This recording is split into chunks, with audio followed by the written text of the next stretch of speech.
सबसे पहले बात कर्नाटक चुनाव की, क्योंकि कल कांग्रेस ने अपने घोषणा पत्र में बजरंग दल की पीएफआई से तुलना करके बैन करने की बात कही और हंगामा इस पर शुरू हो गया।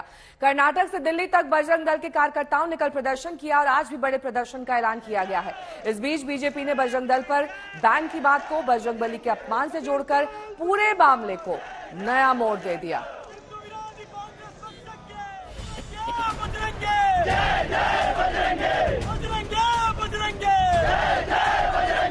गुस्से में है बजरंग दल।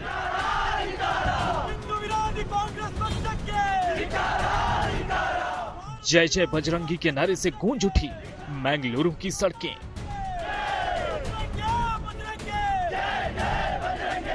कांग्रेस घोषणा पत्र की कॉपियां फूंक दी गई। बजरंग दल के कार्यकर्ताओं का यह गुस्सा उबला है कांग्रेस के खिलाफ, जिसने कर्नाटक चुनाव के घोषणा पत्र में वादा किया है कि जरूरत पड़ने पर बजरंग दल और पीएफआई जैसे संगठनों को बैन किया जा सकता है।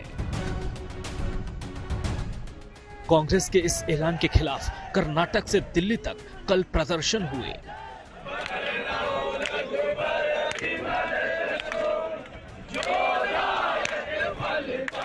ये तस्वीर दिल्ली स्थित कांग्रेस मुख्यालय के बाहर की है, जहां कल बड़ी तादाद में बजरंग दल के कार्यकर्ता इकट्ठा हो गए और हनुमान चालीसा का पाठ किया।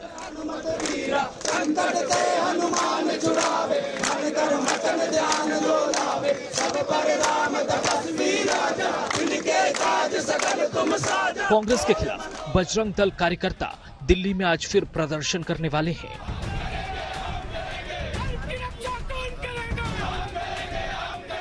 बजरंग दल पर बैन का मुद्दा कर्नाटक चुनाव में गरमा गया है। कल पीएम मोदी ने खुद इसे लेकर कांग्रेस पर पलटवार किया।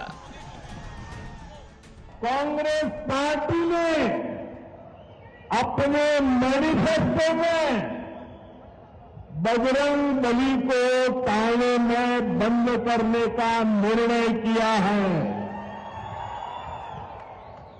पहले प्रभु श्री राम को ताले में बंद किया और अब जय बजरंग बली बोलने वालों को ताले में बंद करने का संकल्प लिया है।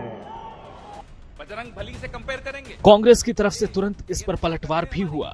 कांग्रेस ने कहा कि बजरंग बली की तुलना भला बजरंग दल से कैसे की जा सकती है। बजरंग दल की तुलना बजरंगी से करें और हम बर्दाश्त कर लेंगे? ये अपमान नहीं सहेंगे हम। कैसे अपमान कर सकते हैं वो बजरंग बली का हम? अरे हमारी भी श्रद्धा है, हमारी भी आस्था है, अपने दिल के पास रखते हैं अपनी आस्था को, लेकिन कोई सीमा होती है अपमान करने की हमारी आस्था। कर्नाटक का चुनाव प्रचार पहले जहरीली जुबान पर गर्म था और अब बजरंग बली की एंट्री। बचे हुए दिनों में चुनाव प्रचार और तीखा होने की उम्मीद है। आज तक ब्यूरो। तो कर्नाटक में चुनाव प्रचार खत्म होने में महज 6 दिन बाकी रह गए हैं। बजरंग बली पर सियासत गरमा रही है। दरअसल चुनावी शंखनाद के बाद से ही कर्नाटक का चुनाव प्रचार लगातार गर्म मुद्दों के साथ शुरुआत हुई है और आइए आपको अब ग्राफिक्स के जरिए दिखाते हैं कि दक्षिण के इस राज्य में किस तरह प्रचार के मुद्दे बदलते रहे। शुरुआत में कांग्रेस ने करप्शन का मुद्दा उठाया, उसके बाद बीजेपी ने पीएफआई पर एक्शन की बात कही और बीजेपी सरकार पर भ्रष्टाचार के आरोपों के साथ कांग्रेस ने अपने प्रचार अभियान की शुरुआत की थी। उसके बाद कांग्रेस पीएम पर सांप वाला बयान दिया, ये खड़गे की तरफ से दिया गया था। उसके बाद मल्लिकार्जुन खड़गे ने इस बयान को आगे बढ़ाया, उनके बेटे ने भी बयान दिया। तो एक दूसरे पर ये जो छींटाकशी का दौर था ये जारी था। फिर बीजेपी का चुनावी घोषणा पत्र आया, इसमें विकास की बातों के साथ साथ समान नागरिक संहिता यानी कि यूसीसी को लाने की बात कही गई और अगले ही दिन यानी कि जब कांग्रेस का मैनिफेस्टो आया तब बजरंग दल पर बैन की बात कही गई, जिसे लेकर अब बवाल मचा हुआ है। इसने चुनावी प्रचार को और गरमा दिया है।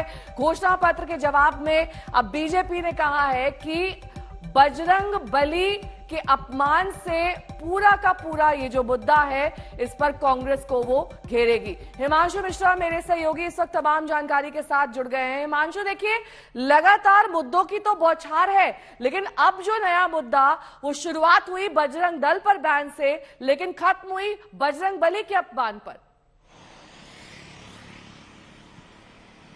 देखिए, बिल्कुल बजरंग दल के बैन से शुरुआत हुई थी। कल जब कांग्रेस के मैनिफेस्टो को रिलीज किया जा रहा था, भारतीय जनता पार्टी ने इस मुद्दे को इंस्टेंट पिक किया, नेहा, और उसके बाद भारतीय जनता पार्टी ने इसको बजरंग बली से जोड़ दिया। उन्होंने कहा बजरंगी कौन है।